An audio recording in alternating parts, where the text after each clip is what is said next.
நிறைய வீடியோஸ் நான் ரெகுலரா பார்த்துட்டு இருக்கேன். கோல்டு அதிகமாவதை பத்தி மக்களுக்கு நிறைய கவலை இருக்கு. இது எல்லாமே நிறைய கோல்டு பத்தி தான் போயிட்டு இருக்கு.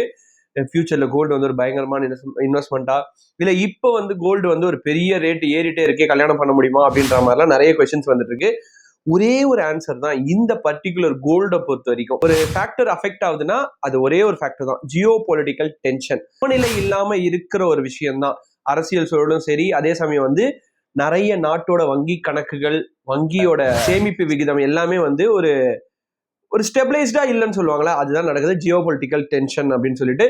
ஸோ அப்படி பார்க்கும்போது இது கோல்டு ரேட் இறங்குமா அப்படின்னு நிறைய பேர் கேட்டிருக்காங்க. அதுக்கான வாய்ப்பு அப்படின்றது ரொம்ப ரொம்ப ரொம்ப கம்மி, 90% கம்மி தான். ஏன் அப்படின்னு பாத்தீங்கன்னா, சென்ட்ரல் பேங்க்ஸ், இப்ப நம்ம எப்படி நம்ம ஊர்ல ரிசர்வ் பேங்க் ஆஃப் இந்தியா இருக்கோ அந்தந்த மாதிரி எல்லா ஊர்லயும் சென்ட்ரல் பேங்க்ஸ் இருப்பாங்க. ஸோ உலகளாவிய லெவல்ல பொருளாதாரம் அப்படின்றது ஒரு சமநிலை இல்லாத போது என்ன நடக்கும்னா, அந்தந்த நாட்டோட காசு பண மதிப்பு இல்லாம போயிடும். அவங்களோட பணத்துக்கே அவங்க ஊர்ல மதிப்பு இல்லாம போயிடும். அப்படி இருக்கும்போது வெளியூர்ல எப்படி மதிப்பு இருக்கும்? இதுதான் நடக்குது. ஸோ அவங்க என்ன பண்ணுவாங்கன்னா, மதிப்பு இருக்க ஒரு விஷயத்தை தேடி போறாங்க. மதிப்பு இருக்க ஒரு விஷயம் உலகம் ஃபுல்லா அப்படின்னு பாத்தீங்கன்னா அது தங்கம். தங்கம் பாண்டு, இது ரெண்டு தான். தங்க பாண்டை நிறைய ஃபாரின் கண்ட்ரில வாங்கி வச்சிருக்காங்க. பட் தங்கத்தை அப்படியே வாங்கி கோல்டு பார்ஸா வச்சா மட்டும்தான் நம்ம ஏதாவது பெரிய பொலிட்டிக்கல் டென்ஷன், எக்கனாமிக்கல் டென்ஷன் வந்தா டக்குன்னு வித்து அதை காசாக்க முடியும்.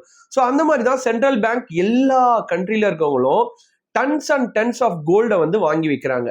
அப்படி அதோட தேவைகள் அதிகமாகும் போது ஒவ்வொரு நாளும் அதோட ரேட் அதிகமாயிட்டே போகுது. நிறைய பேர் கேட்கலாம், ரேட்டு கம்மியாகுதே அப்படின்ற மாதிரி கேட்கலாம், திடீர்னு ரொம்ப அதிகமாகுது. அதுதான் விஷயம். ஒரு சமயம் ரேட்டு கம்மியானாலும் நீங்க பாத்தீங்கன்னா 10,000 ரூபாய் ஏறி இருக்குமே தவிர அதுல 3,000 ரூபாய் 4,000 ரூபாய் தான் கம்மியாகும்.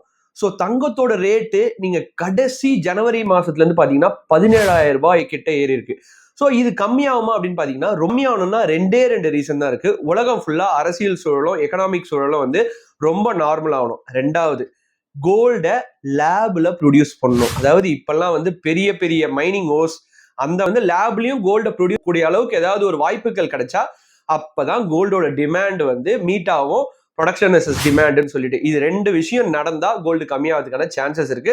மற்றபடிக்கு எல்லாருக்குமே ஒரே ஒரு ஸ்டேபிளான ஆன்சர் தான், கோல்டு இதுக்கு மேல்பட்டு கம்மியாகும் அப்படின்னு பாத்தீங்கன்னா அதுக்கான பாசிபிலிட்டி ரொம்ப ரொம்ப கம்மி.